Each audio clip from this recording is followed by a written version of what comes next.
चुनाव का समय है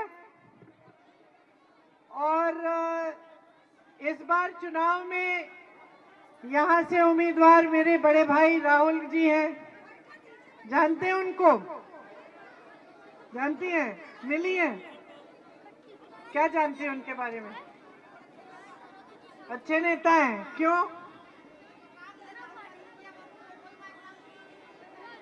कौन सा काम?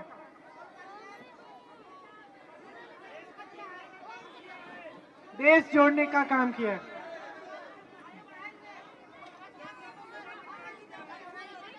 तो मेरे भाई राहुल जी ने शायद इस देश में अकेले नेता होंगे जिन्होंने 4000 किलोमीटर की यात्रा, पैदल यात्रा की, सिर्फ आपकी समस्याओं को समझने के लिए, आपसे मिलने के लिए और ये समझने के लिए कि आपके लिए किस तरह की नीतियां बन सकती हैं। वो जब इस यात्रा पे निकले तो उनके दिल में ये बात थी कि आजकल देश में बहुत नफरत फैलाई जा रही है, समुदायों के बीच में, जातियों के बीच में, अलग अलग लोगों के बीच में। तो वो ये संदेश देना चाह रहे थे पूरे देश को कि ये देश एक है, हम सब एक बड़े परिवार की तरह हैं, हम सब उस परिवार के सदस्य हैं और साथ साथ जनता से मिलकर ये समझना चाह रहे थे कि आपकी सबसे बड़ी समस्याएं आज क्या है। तो जब वो इस यात्रा से आए तो उनको ये बात समझ में आई कि पिछले 10 सालों में सबसे ज्यादा अन्याय इस देश में देश के गरीब, देश के किसान, देश की महिलाओं के साथ हुआ है। उनको ये एहसास हुआ कि जो नरेंद्र मोदी जी की सरकार है, जो 10 सालों से चल रही है, उसकी सारी नीतियां जनता के विरोधी नीतियां हैं। जो नीतियां बन रही हैं वो सब बड़े बड़े खरबपतियों के फायदे के लिए बन रही हैं। जो देश का किसान है वो आज पिस रहा है, कमा नहीं पा रहा है खेती से, चाहे कितनी भी मेहनत कर ले, सब कुछ इतना महंगा हो गया है, खेती के सारे सामान महंगे हो गए हैं, उन पे जीएसटी टैक्स लग गई है, तो खेती से कमाई हो नहीं पा रही है। आप लोग मेहनत से अपने बच्चों को बड़ा करते हो, उनको पढ़ाते हो, लिखाते हो, चाहे कितना भी गरीब परिवार हो, आज सबसे पहला मकसद तो यही होता है कि बच्चे पढ़ लिख लें, क्योंकि फिर बच्चे बड़े होकर रोजगार लेंगे, कमा लेंगे, अच्छी नौकरी मिलेगी। लेकिन आज परिस्थितियां ये हैं कि आप मेहनत से पढ़ाते हैं, लिखाते हैं, फिर भी नौकरी की कोई संभावना नहीं है, रोजगार की कोई संभावना नहीं है, क्योंकि देश में 45 सालों में सबसे ज्यादा बेरोजगारी आज है जो मोदी जी की सरकार में है। और सबसे ज्यादा महंगाई भी, जिस तरह से आप लोग सब जानते हो कितनी महंगाई है, उसका सामना आप कर रहे हो। मेरी बहनें यहाँ बैठी हैं, आप दुकान जाती हो, आधी चीजें छोड़ के आ जाती हो। अगर मन में, भैया आप सामने से हट जाएंगे, आप हट जाएं, आप इधर आ जाइए, इधर आ जाइए, नहीं आपका कैमरा इधर आ जाए, ठीक है। आप दुकान जाती हो तो जब सामान खरीदने जाती हो तो ये सच है कि नहीं कि आधी चीजों के लिए सोचते चलो ये छोड़ देते हैं, अगली बार ले लेंगे, है ना? सोचती हो कि नहीं, अभी नहीं लेंगे इसको। कोई बीमार पड़ता है घर में तो इलाज कैसे करना है, घबराहट होती है कि नहीं? होती है ना। बच्चों के लिए नई वर्दी खरीदनी है, एग्जाम के लिए कुछ खरीदना है, फीस भरनी है, कोई बड़ा बच्चा है तो उसको ट्यूशन में भिजवाना है परीक्षा करने के लिए, भर्ती के लिए, तो सब बड़ी बड़ी समस्याएं हैं। महंगाई की वजह से आप कुछ खरीद नहीं पा रहे हो, कुछ सस्ता नहीं है। कोई सोच नहीं सकता था कि एक जमाने में अगर कोई कहता कि एक सिलेंडर 1200 का है, कोई सोच नहीं सकता था कि ऐसा होगा। मिट्टी का तेल इतना महंगा है, बंद ही हो गया है, मिल ही नहीं रहा है। देखो अच्छा, क्यों, क्या हुआ? अच्छा, चीनी भी बंद हो गई। चीनी कैसे हुई? अच्छा अच्छा, देख लीजिए। लेकिन मोदी जी कहते हैं कि आपको 5 किलो राशन मिलता है,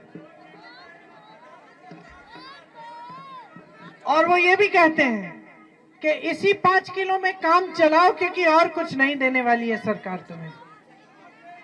जब रोजगार की बात आती है तो मुंह बंद, जब किसानों के लिए कर्ज माफी की बात होती है तो मुंह बंद, जब आपके लिए राहत की बात आती है मुंह बंद। बड़े खरबपतियों को 16 लाख करोड़ रुपए कर्ज माफ किए हैं, 16 लाख करोड़ रुपए। कभी कभी मुझे समझ में ही नहीं आता कि ये इतने पैसे कितने हैं कि मैं गलती से 16,000 बोल देती हूँ, क्योंकि मेरे सोच से भी बाहर है कि 16 लाख करोड़ रुपए कितने पैसे होंगे कि ये अपने मित्रों को माफ कर रहे हैं, और देश का किसान गरीबी के दलदल में फंसा हुआ है। देश का किसान 10,000 रुपए के लिए, 50,000 रुपए के लिए आत्महत्या कर रहा है। मैं गई हूं ऐसे किसानों के घर में जो खाद के वितरण की लाइन में खड़े खड़े मर गए, जो 1.5 लाख रुपए का लोन लिया, उसको कर्ज लिया, वो चुका नहीं पाए, आत्महत्या कर ली। पूरा परिवार रो रहा है, पड़े हुए सारे वहां। लेकिन मोदी जी इसकी चर्चा कभी नहीं करेंगे। मोदी जी से ये के मुंह से ये बात कभी नहीं निकलेगी। मोदी जी आपको ये नहीं बताएंगे कि 10 सालों में इन्होंने कितने रोजगार बना के दिए हैं। आपको मालूम है, मैं अपने पिताजी के लिए प्रचार करती थी अमेठी में, प्रधानमंत्री थे उस समय।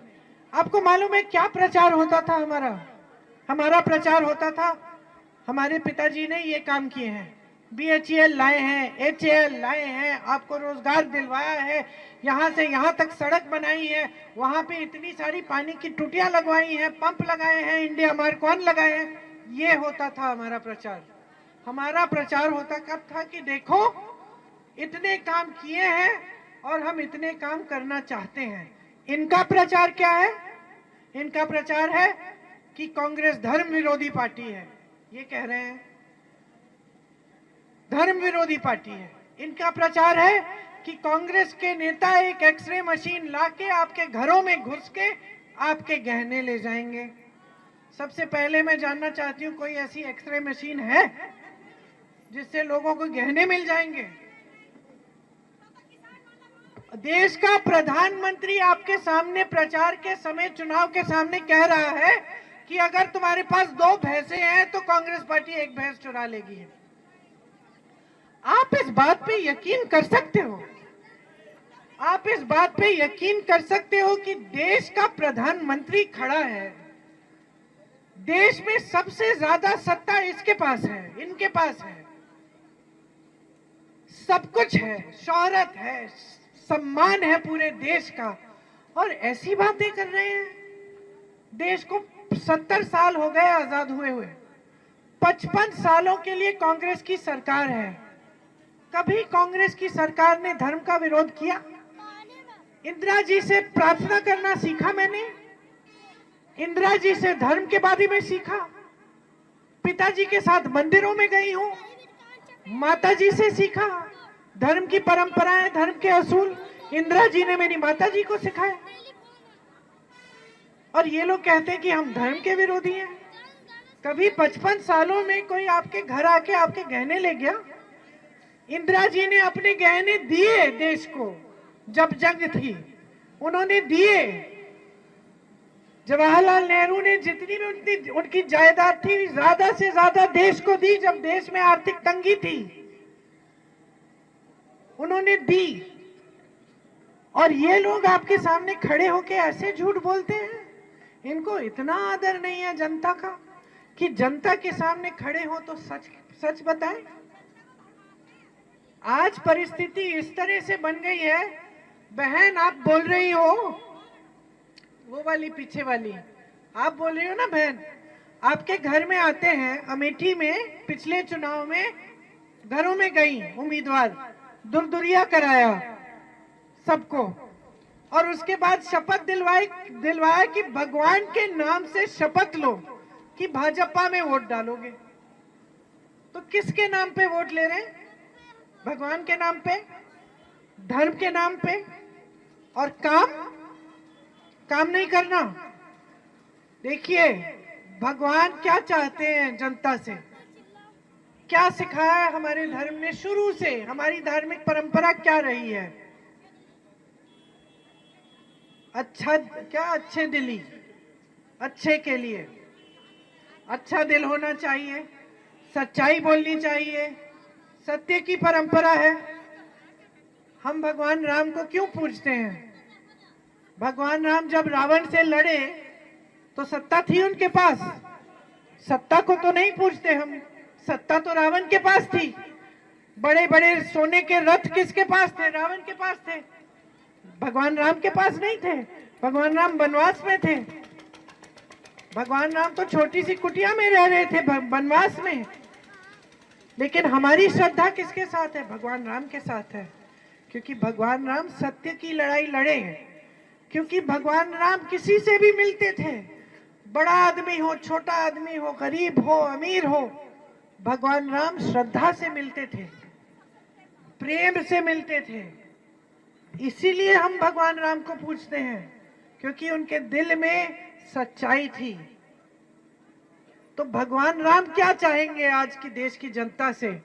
क्या भगवान राम ये चाहेंगे कि झूठ बोलने वाले उनके नाम से आपका वोट ले? कि भगवान राम ये चाहेंगे कि आप जागरूक बनो, आप सच्चाई को समझो कि सत्य क्या है, आपको दिखाया क्या जा रहा है लेकिन असलियत क्या है, और उसके आधार पर, अपनी सच्चाई के आधार पर आप वोट दो। अब उतना तो आप कह रही हैं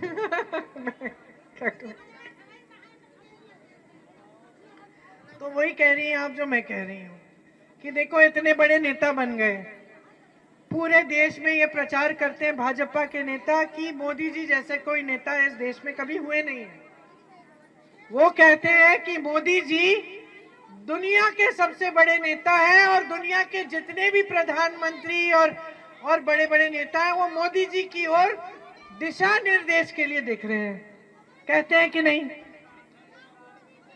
अब दीदी सुनो, मैं कह रही हूं कि अगर मोदी जी इतने बड़े नेता हैं, इतनी सत्ता है उनके पास, सब उनसे डरते हैं, कोई उनके सामने बोलने की हिम्मत ही नहीं रखता है, उनके पास इतनी सत्ता है, इतने साधन हैं, तो आज तक देश की बेरोजगारी को खत्म करने के लिए इन्होंने कुछ काम क्यों नहीं किया? कर सकते हैं, क्यों नहीं किया?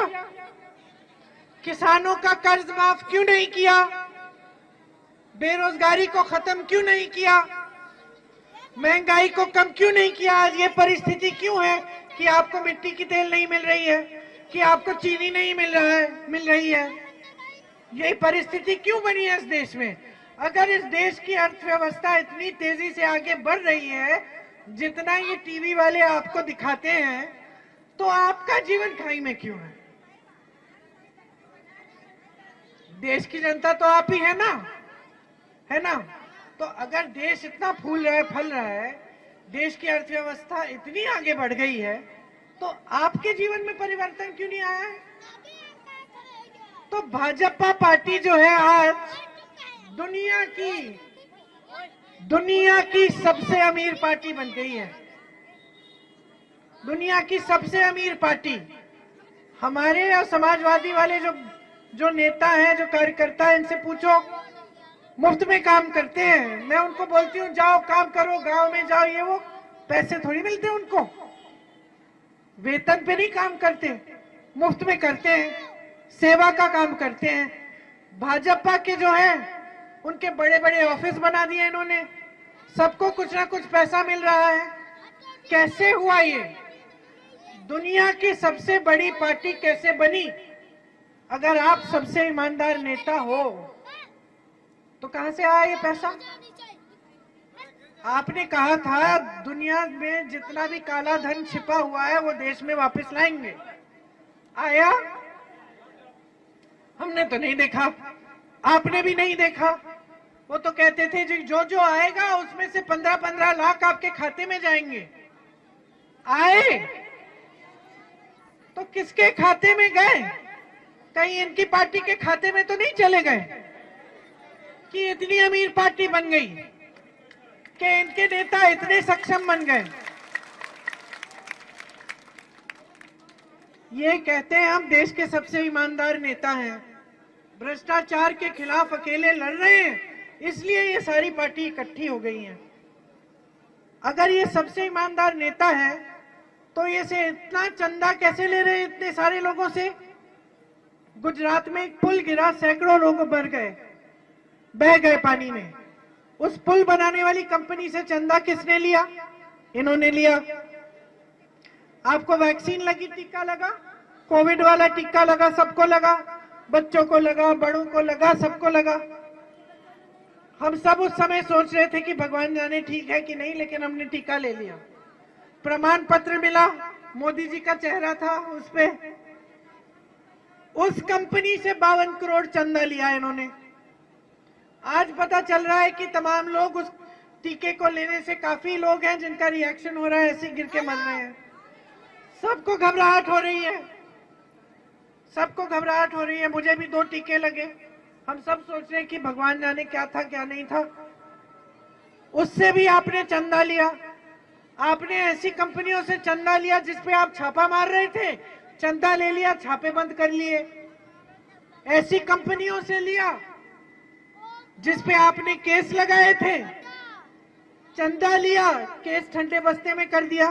तो आप ईमानदार कहां से निकले?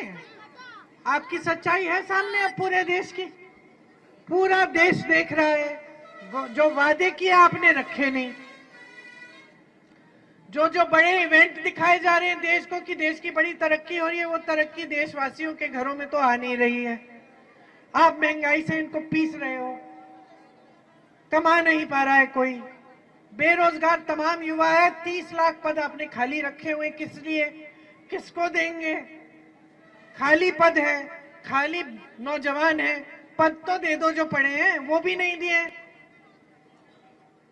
तो इस तरह से अगर सरकार चलेगी 5 साल और, तो इन्होंने तो पहले ही आपको बता दिया क्या करने जा रहे हैं। इनके नेता हर जगह जाके कहने लगे कि हम संविधान को बदलेंगे। ये बात फैलने लग गई, जनता समझने लग गई कि अगर संविधान बदल डाला इन्होंने तो हमारे अधिकार गए, हमारा आरक्षण गया, हमारे वोटों का अधिकार गया, जाने क्या क्या कर सकते हैं ये लोग।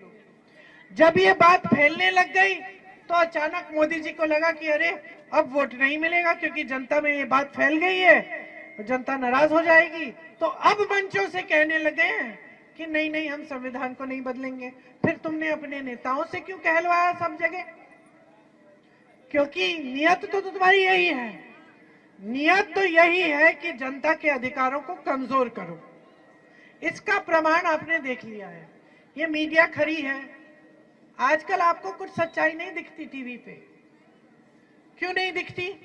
क्योंकि सारी मीडिया की कंपनी बड़े बड़े खरबपतियों ने खरीद रखी है, तो आपको सच्चाई दिखाने वाला कोई नहीं रहा। आज आप जो टीवी पे देखते हैं उसको मानो मत, वो सच नहीं है। आज आपकी सच्चाई वही है जो आप जी रहे हैं, वही मिट्टी की तेल की किल्लत, वही चीनी की किल्लत, वही महंगाई, वही किसान के कर्ज, वही गरीबी की दलदल। ये है सच्चाई आज इस देश की। और सबसे घिनौनी सच्चाई ये है कि इस देश की सरकार को कोई परवाह नहीं है, इसका कोई परवाह नहीं है। प्रधानमंत्री जी कट चुके हैं आपसे। वाराणसी उनका संसदीय क्षेत्र है। मैं उनको चुनौती देती हूं कि मंच पे खड़े होकर बताएं कितने घरों में गए हैं वाराणसी के अंदर, कितने गरीबों के घर के अंदर गए हैं। मैं चुनौती देती हूं उनको कि बताएं कि वाराणसी में जितनी समस्याएं, वो जानते भी हैं क्या समस्याएं हैं। जो मल्लाहों की समस्या है, जो नाव की समस्या है वहां, वो जानते हैं। जो पट्टों की समस्या है जानते हैं, किसानों की समस्याएं आज जानते हैं। क्या वो समझ पाते हैं? कि किसान किस तरह जी रहा है। हर चीज के लिए बेटी की शादी करनी है कर्ज लेना पड़ता है, बच्चे को शिक्षा दिलवानी है कर्ज लेना पड़ता है, कर्ज चुकाया नहीं जाता है, खाद नहीं मिलती, वितरण केंद्र बंद है सरकारी, प्राइवेट में जाना पड़ता है, प्राइवेट में खाद नहीं मिलती, लंबी लंबी लाइन में खड़ा होना पड़ता है।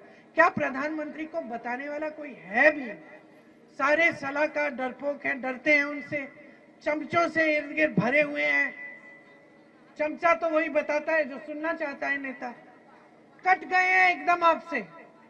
और इसका सबूत क्या है? आप जब टीवी पे प्रधानमंत्री को देखते हैं तो आपने कितनी बार देखा है कि कोई गरीब उनके पास आ रहा है, कि आपके बीच आ रहे हैं? आप तो उनको रोड शो पे भी देखते हैं तो ऐसी ट्रक पे चल रहे हैं, इस तरफ सुरक्षा कर्मी, उस तरफ सुरक्षा कर्मी, जनता तो उधर है। और अगर कोई आना भी चाहे तो ऐसे करके उसको आने देंगे कि जैसे वो कोई आतंकवादी हो, कि उसको मारने जा रहे हैं। ये इस देश की परंपरा नहीं है। ये ना हमारी धार्मिक परंपरा है और ना हमारे देश की राजनीतिक परंपरा है। इस देश की राजनीतिक परंपरा की नींव महात्मा गांधी ने डाली।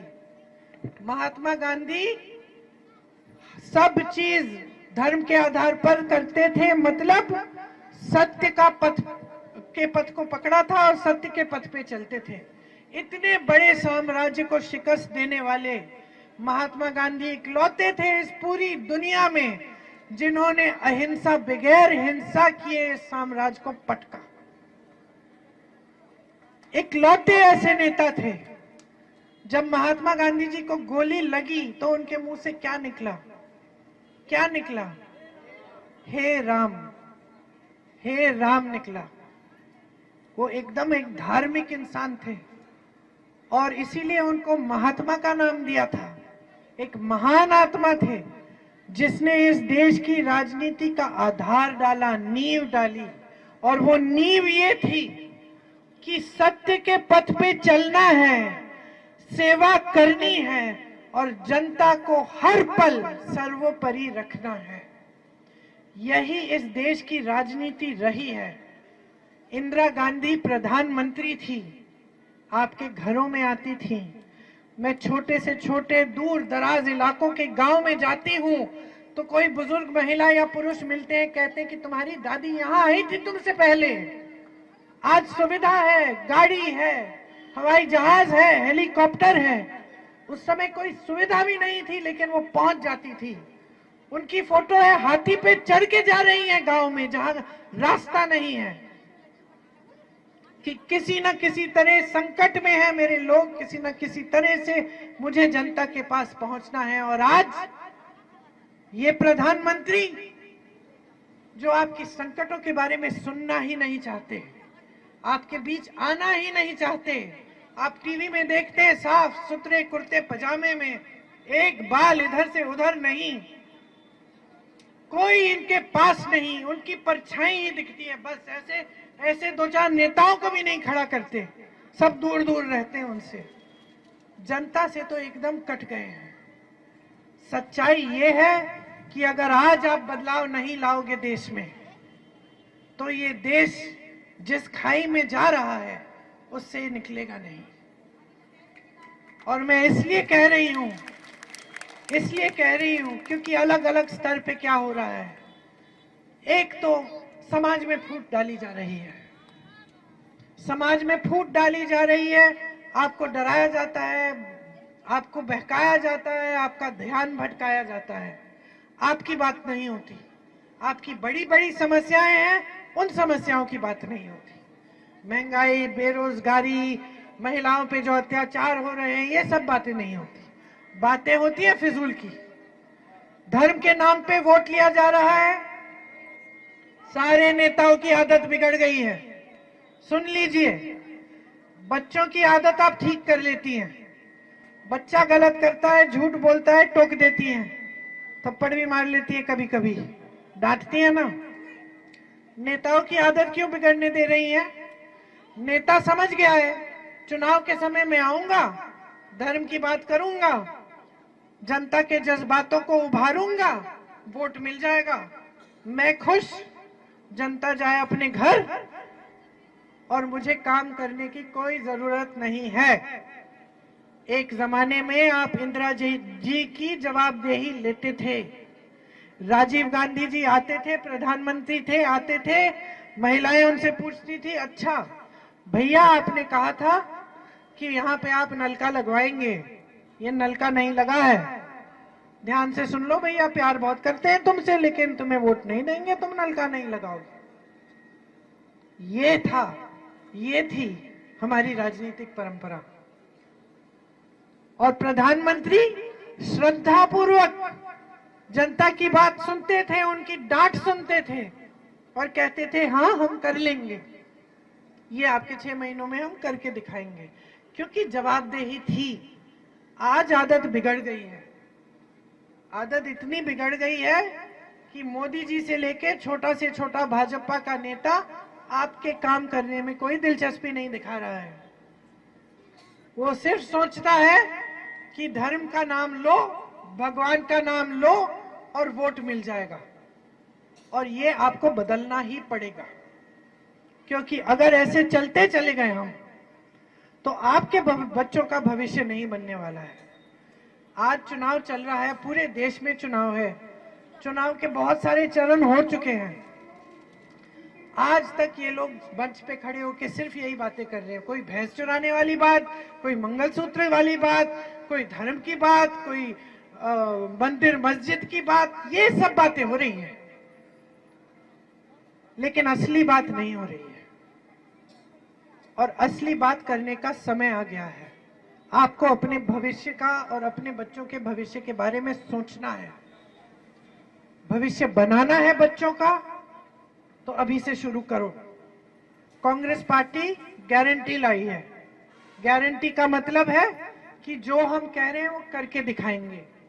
अगर आप सोचते हैं कि हाँ ये सारे नेता एक जैसे हैं, ये भी आके कह रही है, देखेंगे करेगी कि नहीं, तो आप कांग्रेस के प्रदेशों में देखो।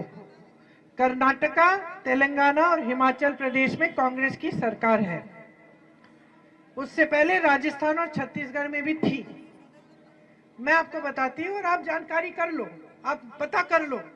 कोई आपका रिश्तेदार या किसी जान पहचान का इन प्रदेशों में रह रहा है तो पूछो कि ये आवारा पशु की समस्या थी छत्तीसगढ़ में, कांग्रेस पार्टी ने इसको कैसे सुलझाया। गौशालाओं को इतना मजबूत कर दिया कि मेरी बहनें, वहां की बहनों को रोजगार मिल रहा था, गौशाला में 60-70 हजार रुपए कमा रही थी, सारी सुविधाएं थी, गोबर खरीदा जा रहा था। तो जब गोबर खरीदा जा रहा था तो लोग आवारा पशु को रख रहे थे, देखभाल कर रहे थे, क्योंकि गोबर बिक रहा है, आमदनी मिल रही है, तो हम देखभाल कर ही लेते हैं। तो ये समस्या ही खत्म हो गई। यहाँ की गौशाला देखो, न चारा है, न पानी है, धूप में पड़े हुए हैं जानवर, न खाने को मिल रहा है, न पीने को मिल रहा है। आप धर्म की बात कर रहे हैं, आप गौ माता की बात कर रहे हैं। चुनाव के समय करेंगे और बाकी समय गौ माता पड़ी रहे धूप में, बगैर पानी के, बगैर खाने की। तो ये स्थिति है, तो आपको समझना पड़ेगा। कांग्रेस की जो गारंटी है उसमें महिलाओं के लिए सुन लीजिए, और बहुत भी है, ये पर्चा है आपके पास, इस पे भी लिखा है। मैं कह रही थी कि जहां जहां सरकार है वहां हमने पूरा किया है। कर्नाटका और तेलंगाना में जो गरीब परिवार हैं उसमें जो सबसे बड़ी महिला है उसके खाते में 2-2 हजार रुपए डाले जा रहे हैं आज के दिन। कर्नाटका में तो महिलाएं इतनी खुश हैं, मुझे इतनी खुशी होती है ये बात बताते हुए। सब जगह बस की यात्रा मुफ्त की है, तीर्थ यात्रा पे जा रही हैं, दूर दूर मंदिरों में जा रही हैं, मायके में जा रही हैं, अपने रिश्तेदारों से मिलने जा रही हैं, एकदम मुफ्त। ये कांग्रेस की सरकार कर रही है। यहाँ राजस्थान में कांग्रेस की सरकार 25 लाख का इलाज मुफ्त करा रही थी। हार्ट पेशेंट मिले मुझे, पूरी सर्जरी मुफ्त हुई, लाखों की थी। 25 लाख रुपए तक स्वास्थ्य का बीमा मिल रहा था, सारा इलाज मुफ्त था। ये सारे काम हो रहे हैं और हो रहे थे कांग्रेस की सरकारों में।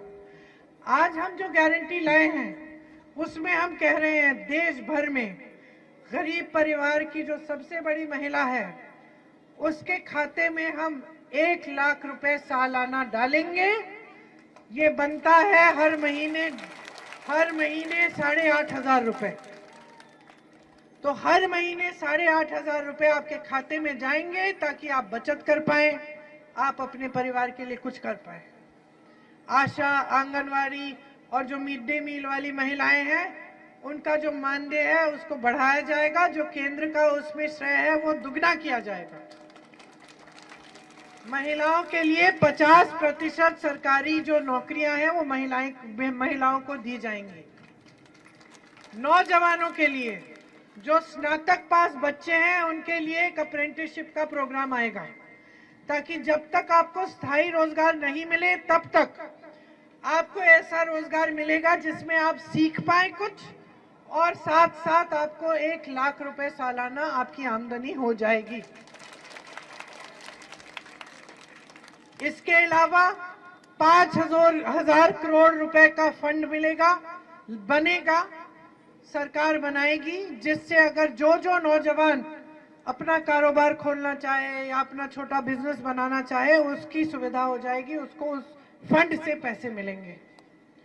ये जो पेपर लीक की समस्या है इसको खत्म करने के लिए एक सख्त कानून लाएंगे और एक पूरा जॉब का कैलेंडर बनेगा कि कब पेपर होगा, कब रिजल्ट आएगा, कब नियुक्ति होगी। उससे इधर उधर कोई अधिकारी करने की कोशिश करेगा तो उस पर सख्त कार्रवाई होगी।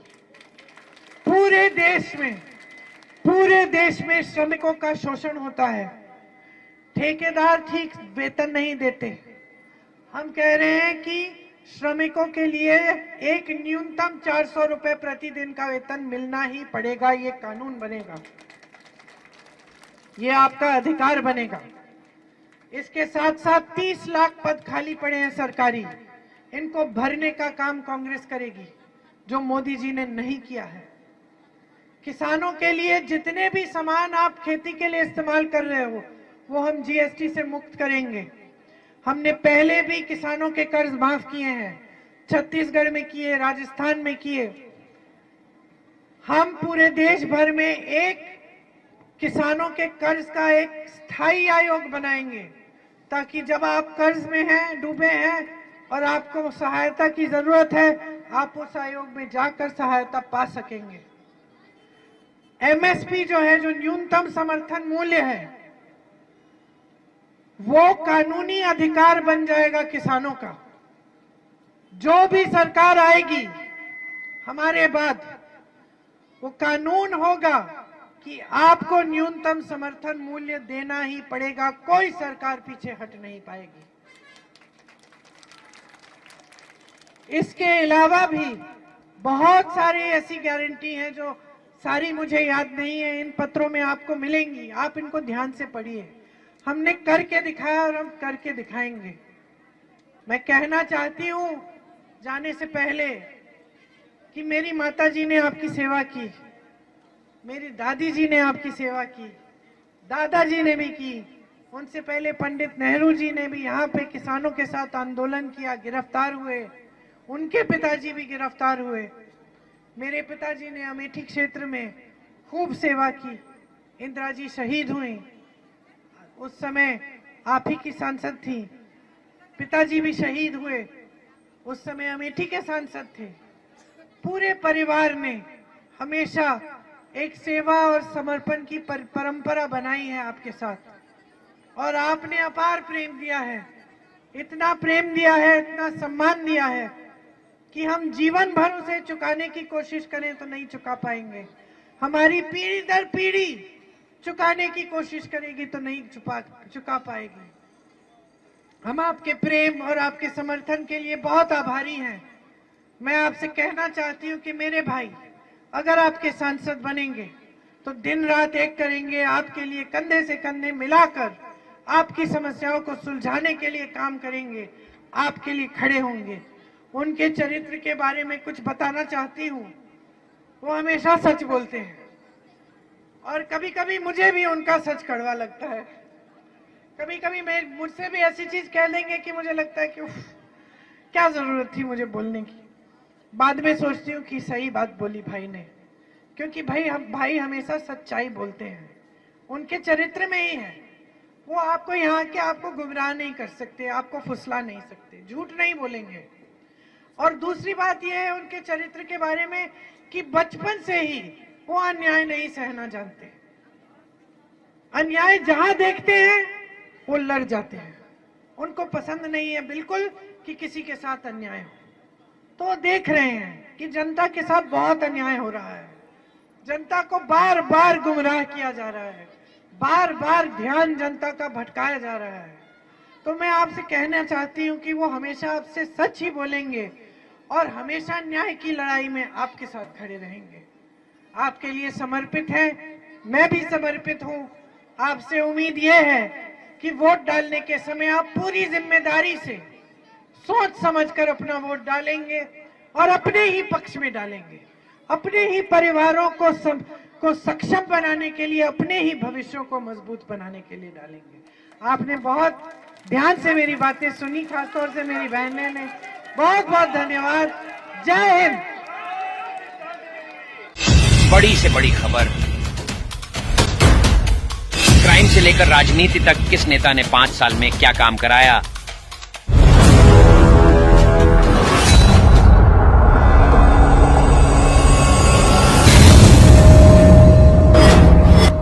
मिलेगी सबसे पहले हर खबर चेंजिंग फ्यूचर न्यूज पर, जो बदलेगा आपका